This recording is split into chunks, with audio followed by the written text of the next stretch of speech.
What's going on, guys? I'm Dave, and welcome back to another episode of Debt Free Differently. If you've been thinking about saving up an emergency fund, you are already on the right path. 28% of adults in the United States have zero in emergency savings, and just because you're watching this video, you are not going to be one of those people. People often wonder how much they should put into their emergency fund, so in this video, I'm going to share some different factors for you to consider to help you decide how much to put away for a rainy day.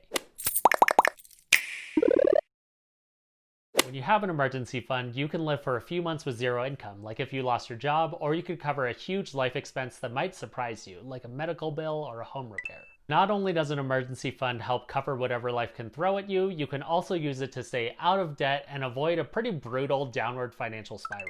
In general, experts say that you should save 3, 6, or 12 months of basic living expenses. And these are basic living expenses. It doesn't include things like concert tickets, meals out, or vacations. In theory, in an emergency situation, you would drastically change the way that you manage your money to make sure that you could stay afloat.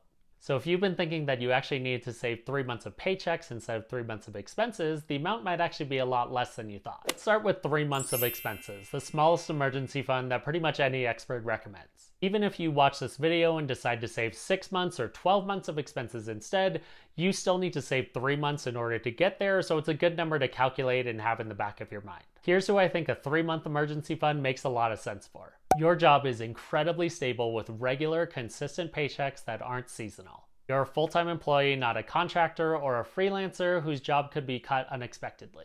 You have a spouse or a partner who is also working, has a stable job, and works in a completely different industry than you. You don't have kids and you're in generally good health. You have a very low health insurance deductible, something like $3,000, or you have money tucked away in an HSA to cover unexpected medical expenses. If you lost your job, you'd most likely get unemployment, which would help you tap into your emergency fund at a much slower rate. You already have an emergency job, something that you might not necessarily love, but you could do tomorrow to create income if you needed it. This could be something like doing DoorDash or Instacart. For me, for example, barring a medical emergency, I already have an Instacart and a DoorDash account, and I know that I can make $500 to $1,000 every week if I really had to. There's nothing necessarily wrong with having a smaller emergency fund. It's about risk and your level of tolerance for it. Personally, I think if you're going to have a smaller emergency fund, you need to have an emergency job in your back pocket so that you could create income if needed. If the chance of you having literally zero household income is very low, then having a 3-month emergency fund might actually make a lot of sense.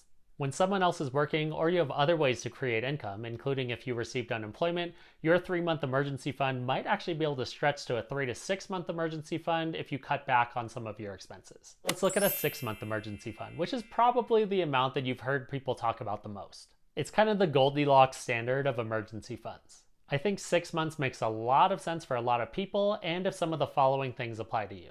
You're a single income household, or you don't combine your income with your spouse. You have kids. Kids have a way of creating expenses. You or someone in your family has some recurring medical expenses. You have no backup income and no way to instantly create some if you want to slow how much you are drawing down your emergency fund. You work for yourself, or you're in a working situation where you likely wouldn't be eligible for unemployment. You have a higher medical deductible and no HSA or money set aside for unexpected medical expenses. If you lost your job, it might take a while to find a new one with comparable income, either due to your industry or where you live.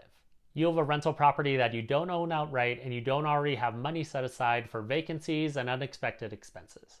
When you have a 6-month emergency fund, you're covered for a lot of life's what-ifs. It gives you a lot of time to find a new job, which can be especially important if you're a single income household.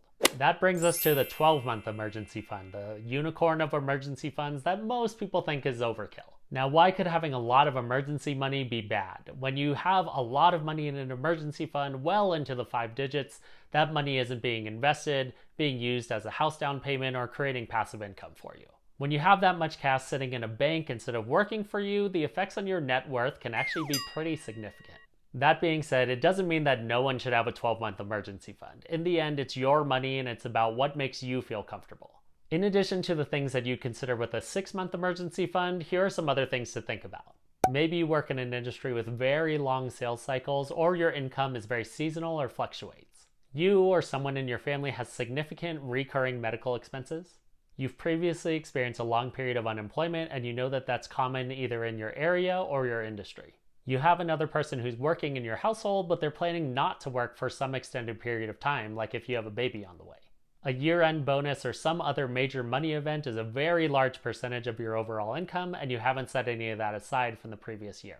You have a large or extended family that's solely dependent on your income. You have no desire to change your lifestyle in an emergency situation. That vacation is happening no matter what.